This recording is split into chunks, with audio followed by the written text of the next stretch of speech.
그리고 사람인가 잡코리아 같은 경우에는 이미 20여 년 동안 운영되어 온 굉장히 그 업력이 오래된 채용 플랫폼이잖아요. 그렇죠. 그렇기 때문에 리멤버의 빠른 성장세를 어느 정도는 그 보여주는 숫자라고는 말씀드릴 수 있습니다. 그러네요.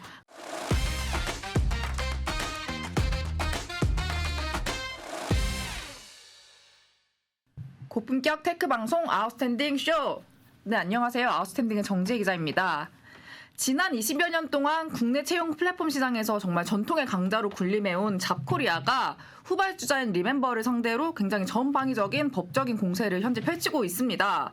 민사소송, 형사고발, 가처분 신청, 그리고 공정거래원 제소 등 사용할 수 있는 모든 법적 수단을 활용해서 리멤버에 대한 압박에 나서고 있는 상황인데요. 오늘 방송에서는 잡코리아가 이처럼 대대적인 공세를 펼치는 이유를 살펴볼 건데요. 특별히 잡코리아의 지분 100%를 소유하고 있는 사모펀드인 어피니티 에쿼티 파트너스의 현재 상황과 연계해서 좀 살펴보려고 합니다. 그래서 오늘 이 자리에 아웃스탠딩의 선임 기자이시자 자본시장 전문가인 홍선표 기자님을 모셔봤습니다. 인사를 나눠보도록 하겠습니다. 안녕하세요. 안녕하세요. 먼저 간단히 짚어볼게요. 잡코리아가 이렇게 리멤버에 대해서 좀 공세적으로 나서는 이유가 있나요? 예, 잡코리아의 전 임직원들이 리멤버로 이직하는 과정에서 영업 비밀의 유출이 있었고 또 경업 금지, 그러니까 경쟁 업체로의 이직을 금지하는 그런 약정이 지켜지지 않았다는 게 잡코리아가 리멤버를 대상으로 펼치고 있는 법적 공세의 배경으로 일단 알려져 있습니다. 그리고 채용 플랫폼 업계에는 선두주자인 잡코리아가 최근 무서운 기세로 성장하고 있는 리멤버의 약진에 제동을 걸기 위해서 이 같은 조치에 나선 것으로 바라보는 시선도 존재하는 게 분명 사실입니다. 두 회사의 최대 주주와도 굉장히 깊은 관련이 있는 것 같은데요. 예, 이 두 회사가 그냥 잡코리아와 리멤버가 그냥 일반적인 회사가 아니라 두 회사 모두 사모펀드가 최대 주주로 있는 회사라는 점 때문에 약간 이번 사태의 배경을 둘러싸고 이런저런 이야기들이 더 많이 나오는 측면이 있는데요. 우선 잡코리아는 홍콩계 글로벌 사모펀드인 어피니티 에쿼티 파트너스가 지분의 100%를 갖고 있는 회사이고요. 리멤버 같은 경우에는 비교적 신생 사모펀드로 분류되는 국내의 그 아크인 파트너스라는 사모펀드가 지분의 40%를 갖고 있습니다. 두 회사 모두 이렇게 사모펀드가 최대 주주로서 경영을 이렇게 주도하고 있는 상황이고요. 또 올해 초 같은 경우에는 어피니티 에쿼티 파트너스, 앞으로는 그냥 어피니티라고 부르겠습니다. 이 어피니티의 또 다른 포트폴리오사에서 그 회사에서 타사로 이직한 본인들의 CEO 출신 인사에 대해서 또 경업금지 소송을 제기한 바 있거든요. 이런 일들 때문에 이번 사태가 단순히 뭐 잡코리아와 리멤버 사이에 그런 공식적인 사유 때문에 발생한 건 아니다. 이렇게 바라보는 시선이 있는 게 사실입니다. 그런 시선이 나오는 게 이해가 되네요. 그 최대 주주인 어피니티의 의중이 되게 잡코리아 이번 소송전에 반영됐다는 분석이 그럼 사실 굉장히 맞는 얘기 같기도 한데요. 어떤가요? 사모펀드 업계 일각에서 잡코리아의 리멤버에 대한 이번 법적 공세에 최대 주주의 뜻이 강하게 작용했다. 이렇게 바라보는 분석이 많은데요. 어피너티가 기업 M&A 시장에서 자신들의 포트폴리오사인 잡코리아의 잠재적인 경쟁 상대인 잠재적인 경쟁 매물인 리멤버를 견제하기 위해서 이런 행동에 나섰다 이렇게 바라보는 시선이 있는 거죠. 그리고 이런 시선이 그렇게 무리하다고 느껴지지 않는 건 두 사모펀드가 각각 이제 잡코리아와 리멤버를 인수했던 시기가 2021년으로 겹치거든요. 어피너티는 2021년 5월 정도, 5, 6월 정도에 인수했고 리멤버 그 아크앤 파트너스 같은 경우에는 리멤버를 2021년 12월 달에 인수했거든요. 그러니까 거의 몇 개월 차이로 인수한 거고 그리고 이렇게 인수했던 시기 자체가 비슷하기 때문에 사모펀드 같은 경우에는 결국은 이걸 팔아갖고 차익을 남겨야 되는 건데 매각에 들어갈 시기도 좀 비슷할 거라고 유추할 수가 있잖아요. 그렇죠. 상대적으로 지금 같은 업종에 있고 둘 다 사모펀드가 갖고 있는데 매도 시기도 좀 비슷할 것으로 예상이 되니까 이렇게 약간 어피너티가 먼저 뭐 그런 게 나오고 있는 것이죠. 좋습니다. 그러면은 지금부터는 좀 자세하게 살펴보면 좋을 것 같은데요. 일단은 먼저 잡코리아가 제기한 소송전의 구체적 내용을 좀 살펴봐야 될 것 같아요. 한두 가지가 아니던데요. 업계에 따르면 잡코리아는 리멤버 법인, 그러니까 리멤버라는 회사와 리멤버로 이직한 잡코리아 출신 임직원들 대상으로 영업 비밀을 유출했다는 혐의로 형사 고발을 진행했습니다. 이와 함께 인력 유출에 따른 민사상 손해배상 청구도 법원에 함께 청구했습니다. 그리고 리멤버가 공정거래법에서 규정한 불공정 거래 행위를 저질렀다는 혐의로 리멤버 법인 자체를 공정위에도 제소를 했습니다.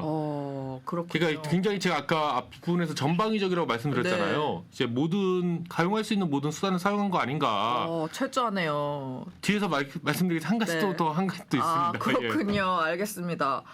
정말 궁금하네요. 듣다 보니까 궁금해요. 어떤 일이 있었길래 이렇게 여러 법적 이슈들이 발생한 것인가라는 질문을 아마 독자분들도 하고 계실 것 같은데요. 어떤가요? 그 동시다발적으로 진행되고 있는 고발, 소송, 제소의 발단은 지난해 말부터 올해 상반기 사이에 5명, 임원급 1분과 직원 4분, 이 5명 내외의 잡코리아 임직원들이 리멤버로 이직하면서 시작이 됐습니다.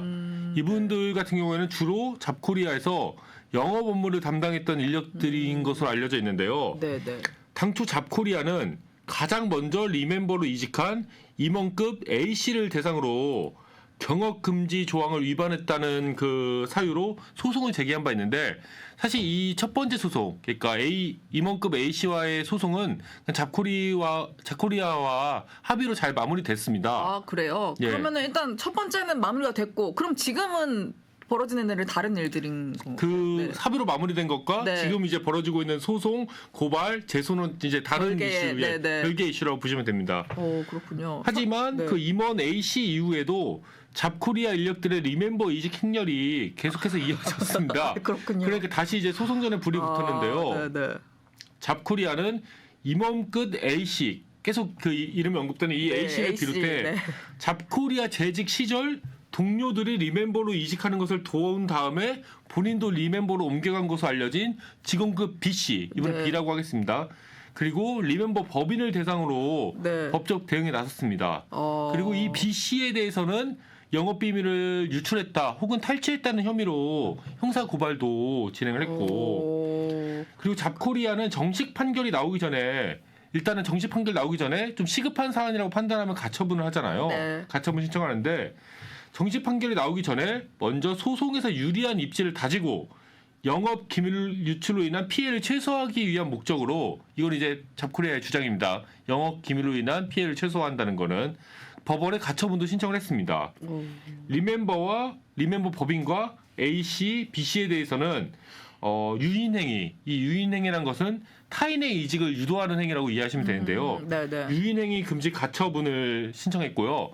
이 B씨에 대해서는 전직 금지 가처분. 그러니까 당신은 영업 비밀, 당신이 이직하면은 이미 사실 이직은 했지만 네. 당신의 이직으로 인해서 우리가 그 영업 비밀이 유출될 그 위험이 매우 높아졌으니 당신은 이제 이직 못한다. 그 뭐 법원에서 이제 가처분 신청 내려달라 이런 거였습니다. 근데 가처분 신청이 되게 결과가 빨리 나오는 걸로 알고 재판보다는 많이 있는데, 빨리 나오죠. 법원이 어디 손에 들어줬나요? 가처분 신청은 서울중앙지법 민사합의 60부에서 담당했는데요. 그 법원은 지난 11월에 잡코리아의 신청을 기각을 하면서 리멤버 측의 손을 들어줬습니다. 아하, 그렇군요. 이직한 다른 직원들만의 진술만으로는 임원급 A씨가 이직을 유인했다고 단정하기 어렵고, B씨는 퇴사 후에 임직원 이직 관련 행위를 하지 않겠다고 약정했으므로 그냥 계약서에 이런 내용이 있었던 거예요. 네. 내가 퇴사한 다음에 우리 그 잡코리아 임직원들의 그 이직을 돕지 않겠다.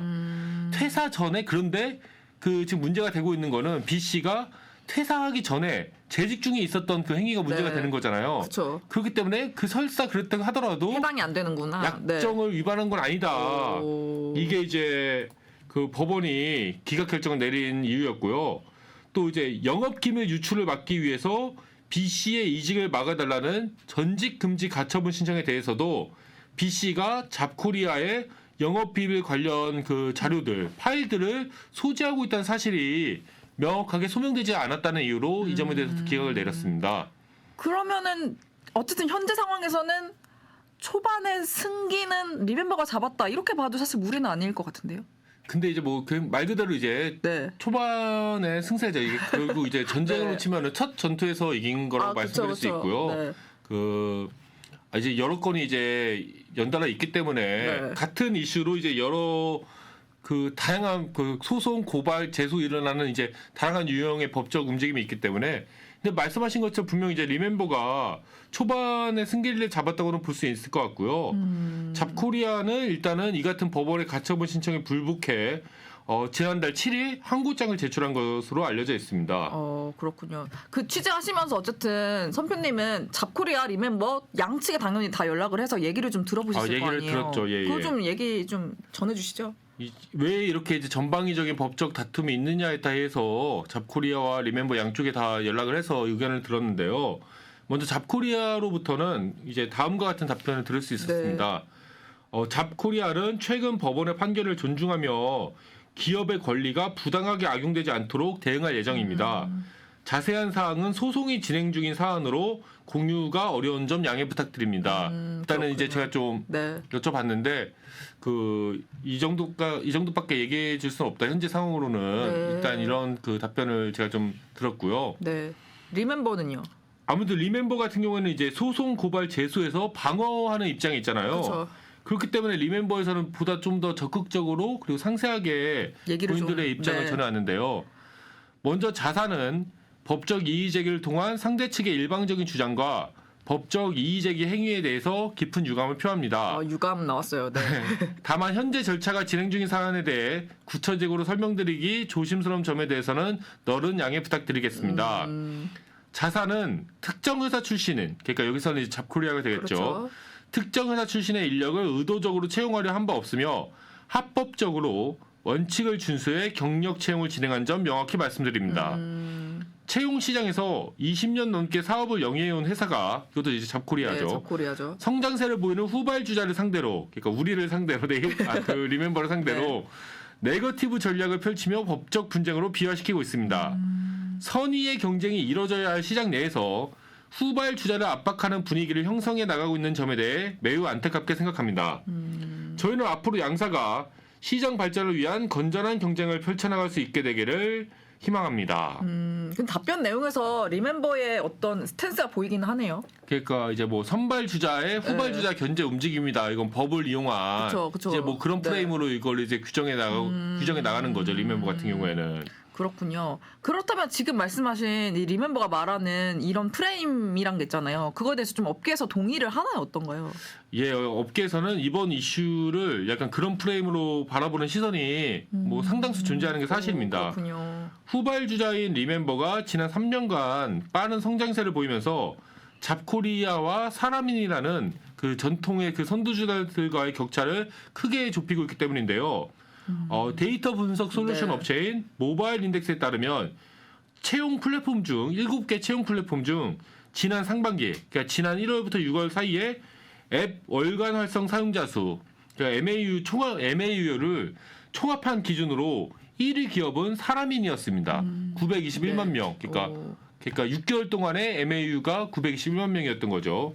그리고 2위는 761만 명을 기록한 잡코리아였는데요. 네. 그리고 3위가 506만 명을 기록한 리멤버였습니다. 근데 이제 4위 잡플래닛이 152만 명이었는데 격차 크네요. 3배 네. 이상 많은 거니까 격차가 크다고 말씀드렸죠. 그렇군요. 리멤버가 3위, 근데 4위랑 굉장히 격차가 큰 3위네요. 근데 사실 리멤버 앱 이렇게 저도 많이 들어가 보지만 그렇죠. 사실 채용보다는 명함 서비스 때문에 좀 많이 들어가는데. 그렇죠. 이제 분명히 맞는 지적이시고요. 리멤버의 그 상반기 MAU 총합에는 채용 플랫폼 이용자뿐 아니라 리멤버의 지금으로서는 더 큰 서비스인 명함 관련 서비스 이용자 수가 대거 포함되어 있습니다. 그리고 사라민과 잡코리아 같은 경우에는 이미 20여 년 동안 운영되어 온 굉장히 그 업력이 오래된 채용 플랫폼이잖아요. 그쵸. 그렇기 때문에 뭐 앱으로도 많이 사용하시겠지만 웹사이트를 통해서 맞아요. 이게 들어오는 비중이 높을 수밖에 없잖아요. 굉장히 그쵸. 오래된 웹사이트고 네. 전통의 오래된 웹사이트니까. 그쵸. 그렇기 때문에 채용 플랫폼 업계에서 리멤버 위상이 정확하게 뭐 3위다, 3위 안에 든다, 세 손가락 안에 든다 이렇게 말하기는 힘든 게 사실입니다. 하지만 그럼에도 불구하고 리멤버의 빠른 성장세를 어느 정도는 그 보여주는 숫자라고는 말씀드릴 수 있습니다. 그러네요. 그 이전에 선배님이 기사로도 한번 쓰신 적 있는데 어쨌든 리멤버가 3년 사이에 매출이 좀 빨리 늘고 그런 건 사실 업계에서도 주목을 하고 있는 부분이거든요. 그 부분은 좀 얘기해 주시죠. 일단 리멤버의 성장사는 매출 증가 추세를 통해서 보다 정확하게 확인할 수 있는데요. 네. 2021년에 58억 원에 그쳤던 매출은 2022년에는 156억 원으로 그리고 2023년에는 396억 원으로 증가했습니다. 네. 2021년에 92억 원에 달했던 영업 손실은 2023년에 21억 원으로 줄어들었고요. 그러니까 매출은 뭐 거의 몇 배씩 늘어났고 영업 네. 손실은 팍 줄였다 이렇게 네, 설명을 네. 할 수 있을 것 같은데 올해는 좀 어떤가요? 2024년 올해에는 지난 3분기까지 네. 누적 500억 원의 매출을 달성했는데요. 오. 업계에서는 리멤버가 올해 700억 원 이상의 매출을 달성할 것으로 이제 와. 예상하고 있습니다. 3년 전만 하더라도 연매출이 58억 원에 그쳤던 회사가 이제는 연매출 700억 원대의 회사로 매출이 12배 가량 이제 성장하게 됐으니까 기존 채용 플랫폼들이 리멤버에 대해 가지는 경계심은 당연히 높아질 수밖에 없다고 말씀드릴 수 있습니다. 정말 매출 성장세가 대단하네요. 그렇다면 전통의 강호 네. 잡코리아의 실적은 어떻죠? 잡코리아 같은 경우에는 이제 네. 뭐 상장사라든지 그런 게 아니기 때문에 따로 실적을 외부에 이제 발표하거나 네, 공시하고 있지는 않아요. 네. 다만 경기 침체로 인해서 그 채용 시장이 좀 둔화되면서 그쵸. 잡코리아와 같은 전통적인 그 채용 플랫폼들은 어려움을 겪고 있다는 그 시선이 많습니다. 네. 그 잡코리아와 함께 약간 그 이강 체제를 유지하고 있는 곳이 이제 사람인이잖아요. 네. 사람인 같은 경우에는 2021년과 2022년만 하더라도 각 매해마다 역대 최대 실적을 경신을 했었습니다. 하지만 이제 지난해부터는 그러니까 2023년부터는 매출이 줄어드는 약간 역성장 국면에 들어섰는데요. 그렇기 때문에 만약에 잡코리아의 사정이 여기 사람인가 비슷하다고 한다고 하면은 잡코리아 역시 성장세가 둔화됐거나 아니면 뭐 다포 상태에 있거나 아니면 조금이라도 역성장했을 것이다. 이렇게 바라보는 시선이 좀 있고요. 그리고 또 이제 조금 더 우리가 염두에 둬야 될 게 지혜님은 약간 그 당근 잘 아시잖아요. 네. 근데 이제 잡코리아가 사실 알바몬하고 같은 회사거든요. 같이 이제 운영되는 회사인데 그 당근의 그 당근 알바가 네. 그 많이 약진을 하면서 그 알바몬도 좀 어느 정도는 타격이 있는 것 같다는 얘기를 제가 또 취재 과정에서 업계분들한테 그렇군요. 들은 점도 네. 있었거든요. 오. 그런 점도 좀 고려하면은 상황이 그렇게 뭐 엄청 이제 그러니까 엄청 힘든 건 아니지만 그렇게 뭐 엄청 약진하면서 나가는 그런 상황은 아니네요. 쫙쫙 치고 나가는 상황은 아니다. 이렇게 바라보는 게 맞지 않나 하는 생각이 들어요. 네, 잘 들었습니다. 그러면 우리가 지금까지는 약간 공식적인 내용, 좀 약간 표면적인 내용에 대해서는 다 살펴본 것 같은데 예. 이제는 저희 좀 깊은 얘기를 해보면 좋을 것 같습니다. 일단은 아까 소송전에서 잡코리아의 최대 주주인 어피니티의 뜻이 크게 작용했다는 분석이 굉장히 많이 나왔다. 이런 얘기 해주셨잖아요. 그거를 좀 이번에 그 잡코리아의 그 전방위적인 네. 법적 공세에 깔린 배경을 보다 이제 깊이 있게 이해하기 위해서는 잡코리아 지분의 100%를 소유하고 있는 홍콩계 사모펀드인 어피니티의 그 사정도 살펴봐야 하는데요. 이곳 같은 경우에는 사실 이제 100%를 갖고 있으니까 그 뭐 그냥 최대주주가 아니고 그냥 주주가 한 명밖에 없는 회사잖아요. 그쵸. 잡코리아는. 네. 일단은 왜 이제 그 어피니티의 그 상황을 유심히 봐야 되냐면 이와 같은 절대적인 최대 주주의 지시 혹은 승인 없이는 잡코리아가 동종업계 경쟁 기업에 대해서 민사 소송, 형사 고발, 공정위 제소라는 전방위적인 그 진짜 이렇게 대대적인 법적 공세에 나서기가 힘들다는 게 사모펀드의 일반적인 분석이기 때문입니다. 그렇죠, 그렇겠죠. 네. 특히나 또 이게 생각을 해보면 사모펀드 같은 경우에는 이거를 파는 게 제일 중요한 거잖아요. 내가 샀던 가격보다 더 높은 가격에. 네. 근데 내가 산 회사가 내가 무슨 뭐 어찌 됐든 뭐 어떤 사유가 됐든 법적 공세, 법적 지금 리스크에 법적 다툼에 휩싸여 있으면은 그 사모펀드 입장에서는 신경 쓸 수밖에 없잖아요. 그렇죠, 이게 그렇죠. 약간 내가 갖고 있는 포트폴리오의 가치 떨어뜨리는 요인이 될 수도 있고 그렇기 때문에 사모펀드가 이렇게 소유하고 있는 회사라면은 당연히 이런 법적 그 이슈에 대해서 보고를 할 수밖에 없다고 이제 바라보는 시선이 많은데요. 취재 과정에서 연락했던 한 자산운용사 대표님은 이제 다음과 같이 말씀을 주셨습니다. 뭐라고 하시던가요? 사모펀드가 그냥 주주도 아니고 100% 지분을 가지고 있는 회사가 맞아. 사모펀드의 지시나 승인 없이 이렇게 대대적인 소송전을 벌인다는 건 현실적으로 거의 있을 수 없는 일이라고 생각합니다. 최대 주주가 직접 지시했는지까지는 제가 확인할 방법이 없으니까 그렇다고는 말씀드릴 수는 없지만 최소한 이런 소송들을 진행하기 전에 잡코리아에서 먼저 사모펀드 측에 보고를 했고 그쵸. 허락을 받았을 거라는 점은 충분히 생각해 볼 수 있습니다. 솔직히 뭐 거의 확실하다고 봐야 되지 않나요? 100% 그 회사인데 예. 네. 뭐 그랬죠. 70%도 아니고 100% 소유하고 있는 회사니까 네. 안 그런 게 좀 더 이상하다고 볼 수도 있겠네요. 전 그게 합리적인 얘기라고 생각하고요. 근데 예. 어피니티가 잡코리아를 언제 인수했어요? 얼마 인수한 거예요? 아까 제가 2021년 5, 6월 정도라고 했잖아요. 그때 이제 국내 사모펀드인 H&Q 코리아로부터 9천억 원의 지분을 이제 100%를 다 인수했고요. 그 삼각전 영업이 그러니까 에비타의 17배에 해당하는 금액으로 사실 그래서 인수 당시부터 좀 비싸게 뭐 일반적으로 약간 그 멀티플을 보면은 조금 비싼 거 아니냐 그런 의견이 있었던 것도 사실입니다. 물론 어피니티가 이렇게 그럼에도 불구하고 인수를 단행한 건 이 가격보다 더 높은 가격에 잡코리아를 매각해서 충분히 돈을 벌 수 있을 거라고 판단했기 때문인 거죠. 네. 안 그러면 살 이유가 없잖아요. 그렇죠. 그리고 이제 그러면 당연히 이제 매출과 영업이익도 우리가 하면은 더 늘릴 수 있는 방법이 있다고 판단했던 거고. 하지만 앞서 제가 좀 말씀드린 것처럼 최근의 상황은 잡코리아 상황은 지금 이제 공식적인 발표 자료가 없어서 제가 이제 딱 말씀드리기는 어려운 점이 있으나 업계 일반적인 얘기를 봤을 때 그렇게 뭐 엄청 뭐 좋지는 않은 것 같다. 그런 얘기가 들리고 있는 게 사실입니다. 그러면 사실 어피니티 입장에서는 어쨌든 업계 3위인 리멤버의 성장세가 좀 신경을 쓸 수밖에 없겠다. 그런 생각이 들기는 하네요.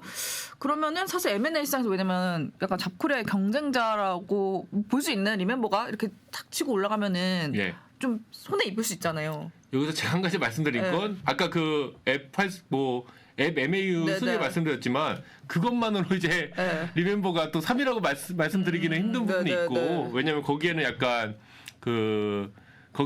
뭐 명함 관련 서비스도 있고 그렇기 때문에 아니 뭐 제가 이제 막 굳이 리멤버를 안 좋게 말할 이유는 없으나 뭐 참작은 해야 되니까 딱 거기에 3위라고 저희가 못 박을 수는 없으니까요. 그쪽이 다른 채용 분야만 떼어 보면은 실제로 어떨지는 알 수가 없어서 일단 한번 말씀드렸고요.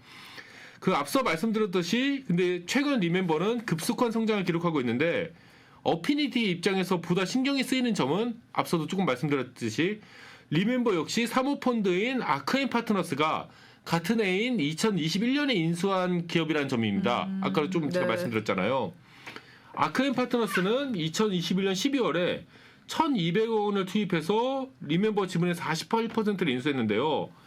그리고 누누이 말씀드리지만 사모펀드는 인수한 기업의 실적을 계산한 뒤 이를 되팔아서 매각 차익을 거두는 것을 목적으로 합니다. 그렇죠. 인수한 기업을 언제 팔지는 포트폴리오사의 실적이 얼마나 개선이 됐는지 그리고 시장 상황이 어떤지 시장 상황이 지금 약간 가부 후하게 처할 상황인지 아니면 지금 나가면 되게 박하게 평가받을 사정인지 이런 거에 따라서 되게 달라지죠. 그렇기 때문에 두 회사 그러니까 잡코리아와 리멤버가 둘 다 같이 2021년에 사모펀드에 인수됐다고 하더라도 두 회사 잡코리아와 리멤버가 동시에 매물로 나올 것이라고는 단정할 수는 없습니다. 그건 이제 두 회사의 뭐 실적이라든지 그런 것에 따라 달라지는 거잖아요. 다만 그렇긴 하더라도 어피니티 입장에서는 잡코리아의 잠재적인 경쟁 매물이 몇 년 사이에 빠르게 성장하고 있다는 사실은 상당히 신경 쓸 수밖에 없을 것 같습니다. 리멤버의 실적이 향상돼갖고 그 인수에 대한 매력도가 높아질수록 동종업계 기업인 잡코리아의 매력은 떨어지는 거잖아요, 사실은. 그렇겠죠. 얘가 더 잘 나갈수록 나는 가만히 내 자리에 있더라도 나의 매력도는 떨어지는 거잖아요. 너무 당연하죠. 근데 이런 상황에서 우리의 그 영업을 담당하던 중요한 인력들이 리멤버로 단기간에 집중적으로 그 빠져나갔다. 이 사실 자체가 약간 어피니티 쪽한테는 상당히 신경 쓰이게 받아들여질 수밖에 없죠. 반가운 뉴스는 당연히 아닐 텐데 근데 이제 듣다 보니까 어피니티 자체 상황도 별로 안 좋은 것 같다는 생각이 드는데 어피니티가 사실은 되게 한동안 2010년대 뭐 그쯤 해갖고 한국 그 사모펀드 업계를 또 풍미했던 굉장히 명문 사모펀드이긴 한 명문 사모펀드인 건 맞습니다. 네.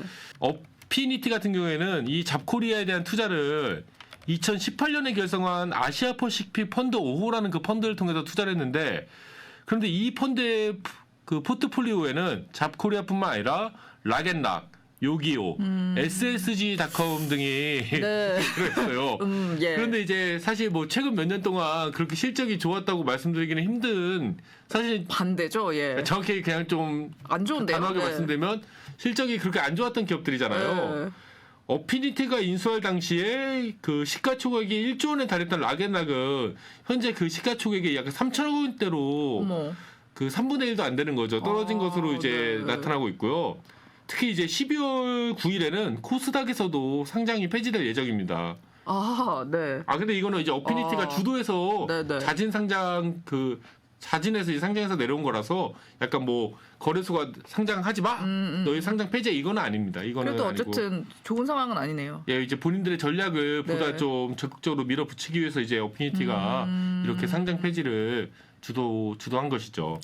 그렇군요. 하지만 어쨌든 상황이 안 좋은 건 팩트인 것 같고 잠깐 아까 처음에 얘기해 주셨던 것처럼 제가 잠깐 말씀드렸어요. 올해 초에도 어피니티가 투자한 회사에서 경업금지 소송을 제기한 적이 있잖아요. 올해 초에 예, 맞습니다. 올해 초에도 어피니티의 포트폴리오사에서 잡코리아가 현재 리멤버에게 제기한 것과 같은 그런 것과 유사한 경업금지 소송을 제기한 바 있는데요. 올해 초 어피니티의 대표 포트폴리오 기업인 버거킹, 원래 정확한 법인 이름은 BKR이지만 그냥 버거킹이라고 하겠습니다. 이 버거킹이 회사 대표를 지냈던 문영주 전 대표를 대상으로 경업금지 가처분 신청을 제기했습니다. 근데 이 문영주 대표라는 분이 버거킹을 10년 동안 이끌어왔던 분인데 이 전 대표에 대해서 경업금지 계약을 어기고 경쟁사로 볼 수 있는 프랜차이즈 업체인 투썸플레이스로 이직했다는 게 가처분 신청을 냈던 이유였습니다. 그렇군요. 근데 하지만 이제 법원에서는 이거는 경업금지 조항을 어긴 게 아니다. 그래서 또 기각을 했는데 사실 여기 또 재밌는 얘기가 있는 게 사실 그 투썸플레이스 자체를 버거킹 경쟁자로 볼 수 있느냐? 글쎄요. 지혜님 어떻게 생각하세요? 그 업이 다르잖아요. 여기는 햄버거집이고 여기는 카페인데. 약간 저도 약간 그런 느낌이 들기도 하는데 근데 업계에서는 약간 그런 게 중요했던 게 아니라고 또 바라보고 있는 것 같은 게 이 투썸플레이스 같은 경우에는 약간 이 투썸플레이스 같은 경우에는 이 어피니티의 경쟁 또 사모펀드인 칼라일이 또 소유하고 있는 그렇군요. 예. 경쟁 사모펀드가 소유하고 있는 그 업체에 CEO로 가는 게 좀 약간 신경을 좀 거슬리게 한 것 같다는 그런 분석이 좀 있더라고요. 그 사모펀드 업계 운용사 대표님들이나 또 임원분들 한데 이거 도대체 왜 그런 거예요? 했더니 아니 10년 동안이나 본인들하고 같이 했던 분들인데 이거 좀 이상하지 않아? 했더니 약간 그쪽이 약간 칼라일 쪽으로 가서 좀 그러니까 그 본인들의 노하우가 그쪽으로 유출되는 거 아니냐는 그런 생각이 좀 있은 것 같다. 뭐 이런 얘기를 좀 듣긴 했습니다. 예, 이거는 업계에서 들은 얘기입니다. 취재를 하면서 들은 얘기고. 근데 팩트는 맞죠. 칼라일이 소유한 것도 그쵸, 맞고. 그렇죠, 맞죠. 소송 제기 가처분을 하셨으나 어쨌든 법원에서 이제 경업금지라고 생각 안 한다고. 사실 투썸플레이스는 좀 약간 저는 이제 법이라든지 그런 게 제 전문가는 아니지만 좀 무리한 거 아닌가 하는 생각이 좀 들긴 하네요. 예, 버거킹은 햄버거 먹는 데고. 약간 맥도날드나. 그러니까. 아니면 그 맘스터치나. 그러니까요. 갸웃하게 되는데요. 일단은 굉장히 재밌긴 하네요. 좋습니다. 굉장히 오늘 사안에 대해서도 깊이 다뤄주셨지만 그래도 업계에 어쨌든 뭐 자산운용사 대표님이라든지 직접 들은 얘기를 이렇게 생생하게 전해주시니까 이렇게 귀가 쫑긋했던 시간이었다. 방송 구독자분들 이런 거 좋아하시더라고요. 네임이란 이야기. 네임이란 이야기 앞으로도 이제 선표님이 많이 물어다 주실 걸로 제가 믿고 있고요. 어쨌든 이번 방송에서는 저희가 잡코리아와 리멤버 사이에서 벌어지고 있는 소송전의 진행 상황 어떻게 진행되고 있는지 그리고 채용 플랫폼 업계의 판도에 대해서도 좀 저희가 오늘 건드려 본 것 같습니다. 앞으로도 채용 플랫폼, 뭐 비즈니스 플랫폼 이런 업계 현황에 대해서는 저희가 좀 자주 설명을 드리도록 할 거고요. 어쨌든 저희가 오늘 준비한 이야기는 여기까지입니다.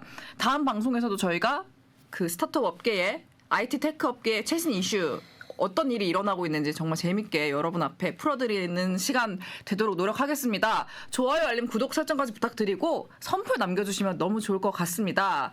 그럼 오늘 저희는 여기서 인사드리도록 하겠습니다. 감사합니다. 감사합니다.